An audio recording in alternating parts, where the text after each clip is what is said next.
বাংলাদেশী ঘৰ ভাঙি দিয়ে যদি আকৌ অসমতে থাকিবলৈ দিয়ে তেতিয়াহ'লে কি বাংলাদেশী খেদা হ'ব? অসমত আজিৰ দিনটোত জংগল ৰাজ চলিছে, আজিৰ দিনটোত হিটলাৰী ৰাজ চলিছে। এতিয়া মুখ্যমন্ত্ৰীয়ে কৈছে যে নহয় আমি বাংলাদেশীক উচ্ছেদ কৰিছোঁ।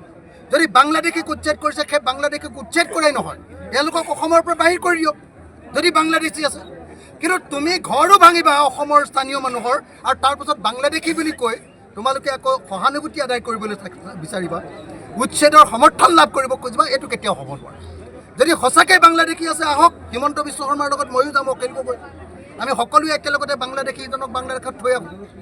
বাংলাদেশী ঘৰ ভাঙি দিয়ে যদি আকৌ অসমতে থাকিবলৈ দিয়ে তেতিয়াহ'লে কি বাংলাদেশী খেদা হ'ব? গতিকে মই অসমৰ মুখ্যমন্ত্ৰীক এনেকুৱা হঠকাৰী কথা নক'বলৈ, এনেকুৱা ২ নম্বৰী কথা নক'বলৈ, এনেকুৱা দগাবাজৰ কথা নক'বৰ কাৰণে আৰু সঁচা সঁচি অৰ্থাৎ মুখ্যমন্ত্ৰী হ'বৰ কাৰণে, এটা সাম্প্ৰদায়িক নেতা নহ'বৰ কাৰণে, ২ নম্বৰী নেতা নহ'বৰ কাৰণে, ফেচিষ্ট নেতা নহ'বৰ কাৰণে অসমৰ মুখ্যমন্ত্ৰী ডাঙৰীয়াক আহ্বান জনাইছোঁ।